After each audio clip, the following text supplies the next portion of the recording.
What will happen to Ukraine after the end of supplies from the United States?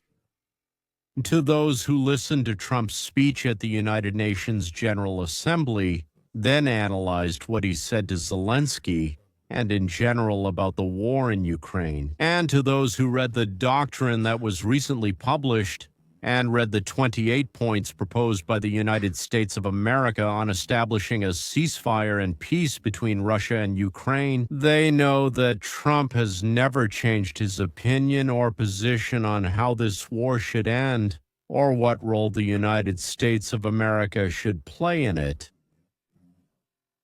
I want to talk to you about the difference between what is desired and what is real when it comes to Ukraine. And now, those people who think, how could he not have changed? He said one thing, then another.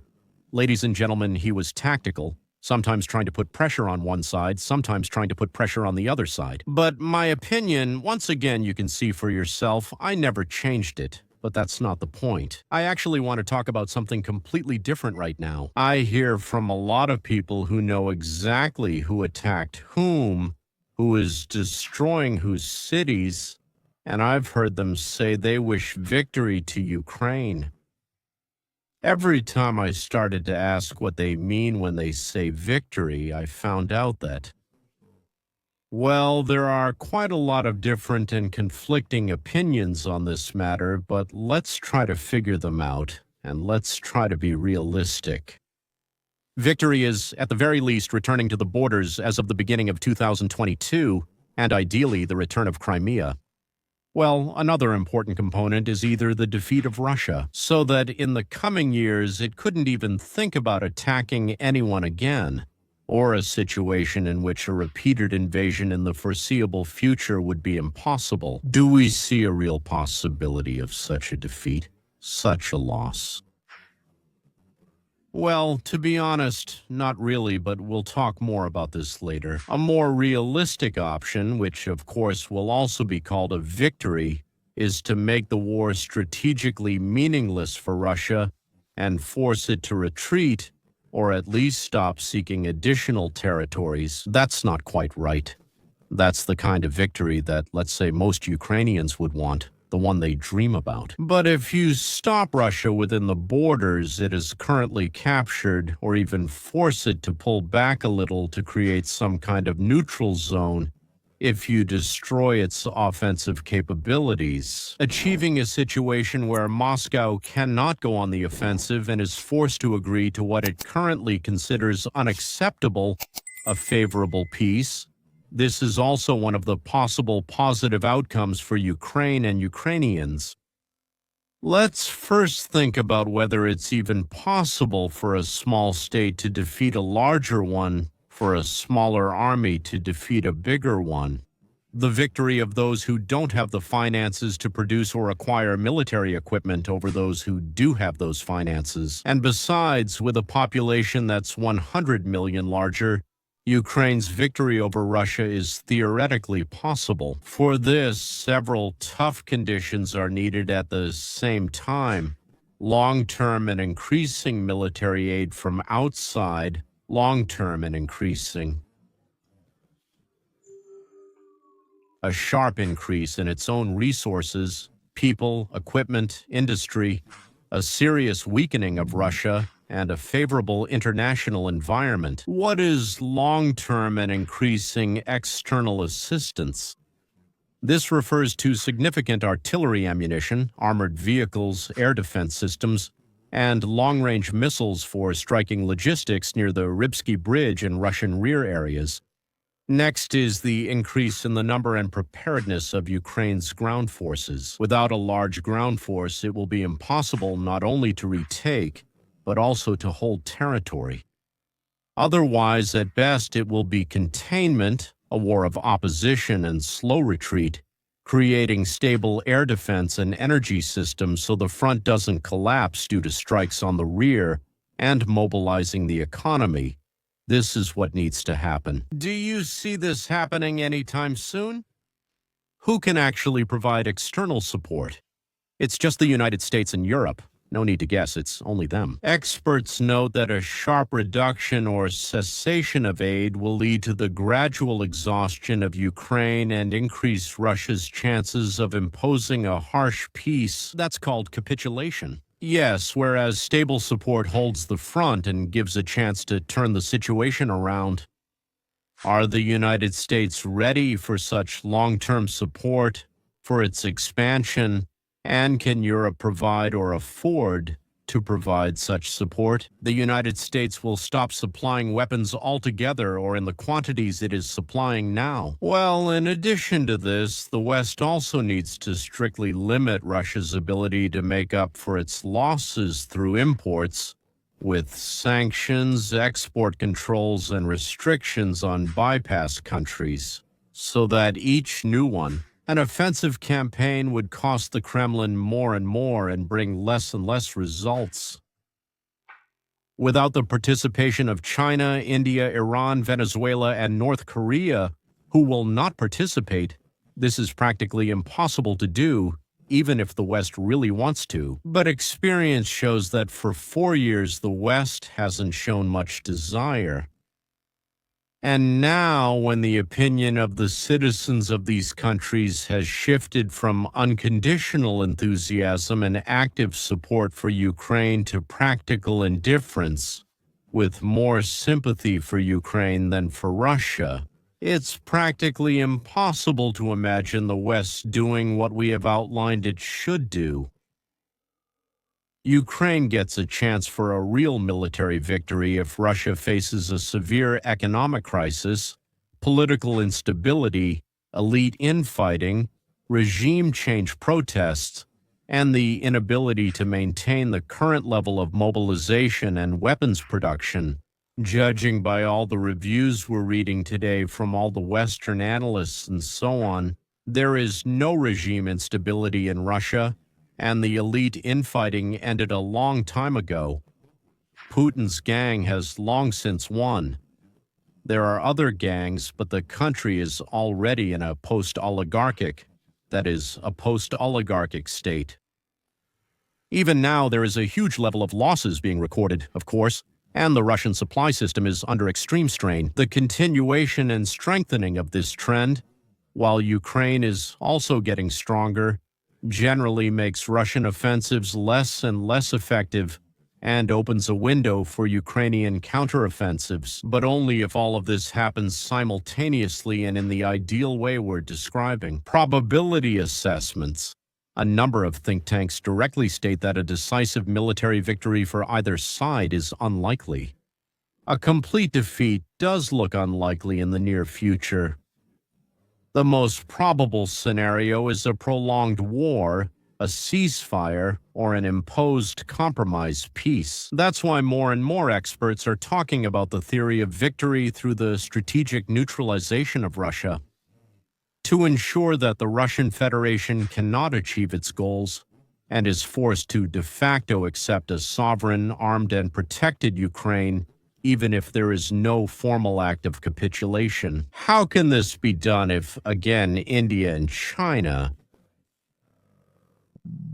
again, other small countries, it doesn't matter anymore? Yes, all these countries, if they are not supported, if the whole world supported, that's one thing. Russia has reasons to end the war, but to accept, well, the European-Ukrainian conditions, like, yes, the Kremlin would only be ready under very strong pressure from inside and outside, plus, if possible, to sell it. Well, to present it to society as some kind of victory or a way to minimize losses, which, again, just doesn't make sense. What does Russia actually want to get from peace? Yes, let's call it that. We will stop if Moscow's key public demands are a written guarantee that NATO will not expand eastward, first at Ukraine's expense, neutral status for Ukraine, and partial lifting of sanctions, resolving the issue with frozen archives. Public opinion in the Russian Federation is more favorable toward peace if at least some of the territories captured after 2022 remain with Russia. Well, since they included this in the Constitution, it's quite possible that if the Russians get less, they'll be dissatisfied with the authorities, with the Kremlin. Yes, and Ukraine gets neutrality, the West eases sanctions, restores economic and visa ties, and so on. And then the Russians might somehow accept all of this. And why is it hard for Europe and Ukraine to accept such a peace? Subtitles by Dimitrorzak. The European and Ukrainian approaches are based on restoring Ukraine's territorial integrity, keeping sanctions in place until reparations are made, and strict security guarantees so that Russia cannot repeat its aggression. For the Kremlin, giving up new territories and recognizing Ukrainian sovereignty without controlling Kyiv looks like a defeat, which could undermine the regime's legitimacy and intensify conflicts within the elites. Russia could theoretically agree to tougher pro-Ukrainian terms. Several factors may coincide: military exhaustion, inability to advance, high cost of defense, shortages of ammunition, equipment, manpower, a deepening economic crisis, and the risk of socio-political instability within Russia. When continuing the war becomes more dangerous for the regime than a bad peace. But there are no signals of this from Russia, neither continuation nor anything else. A clear prospect, the absence. A clear lack of hope for improvement. Realizing that capturing new territories or imposing their order on Ukraine is no longer possible by military or diplomatic means. That's when Russia starts, as they say, scratching its head. And before that, it believes that one way or another it will get what it wants.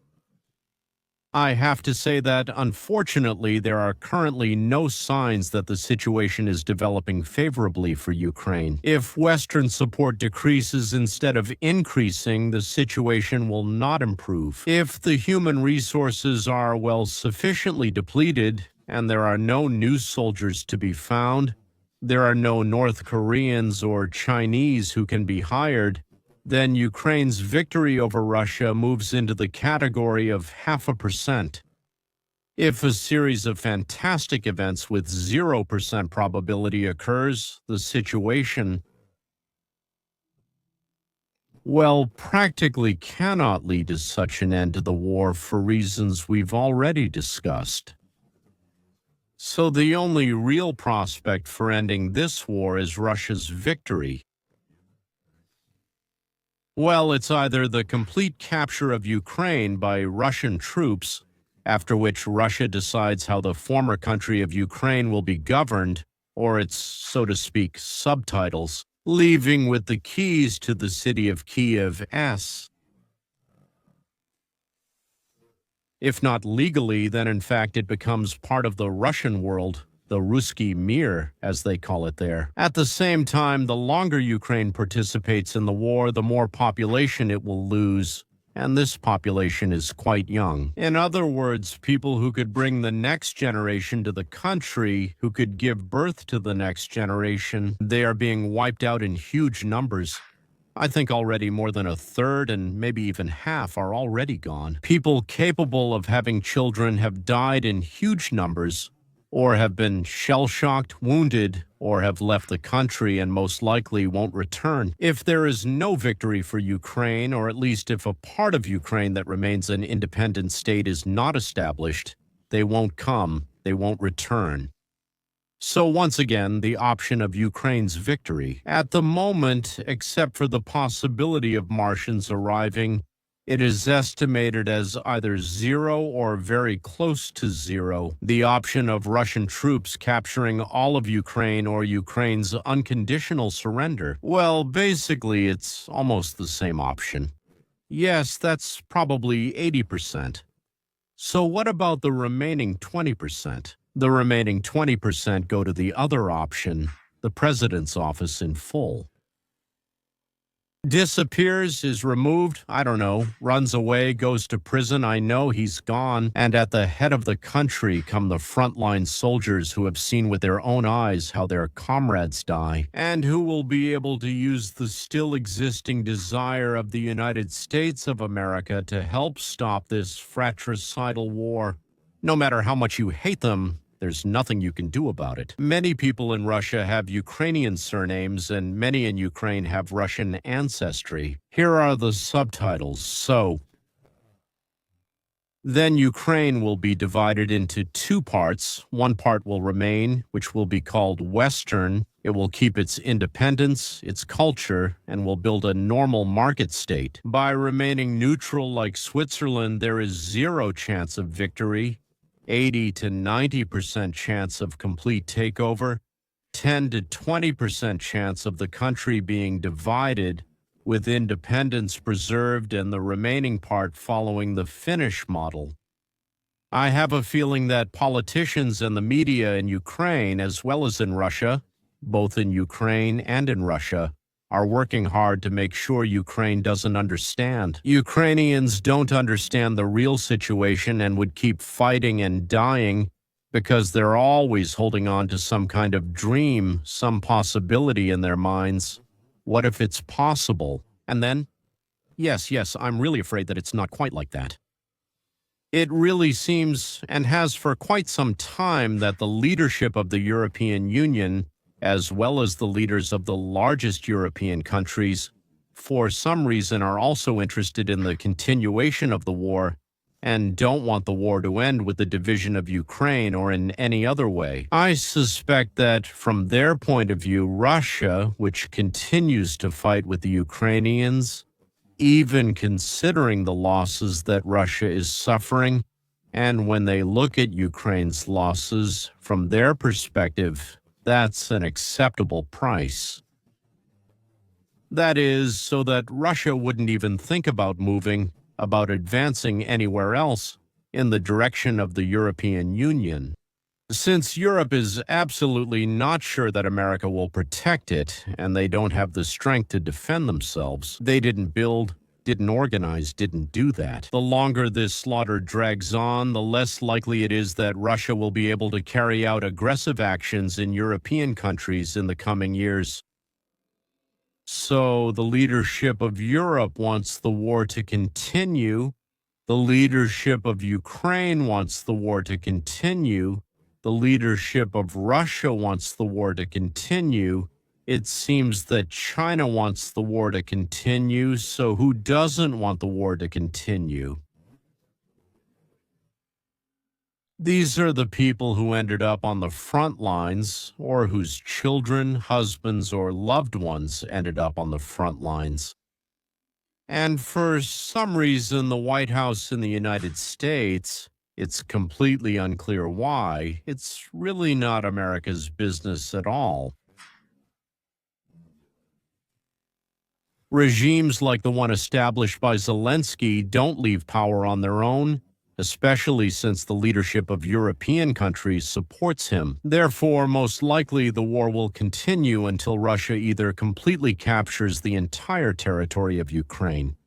Well, maybe without the very western part, I don't even think it will go there. No need, the Westerners. I don't know, maybe that's not the right word. Those who are from the West and not needed by Russia, well, absolutely not. Either the war will continue until they bring the keys from Kyiv and sign a complete and unconditional surrender. Well, from my point of view, then the western part will rebel and separate, and along the way, another 500,000 Ukrainian youth will die, several more cities will be destroyed, and the remaining infrastructure will be blown up. I really hope there are some other options, but I don't see them. Subtitles. I'm saying all this not because I like it. No, but I really want as many people in Ukraine as possible to understand this disgusting but real situation.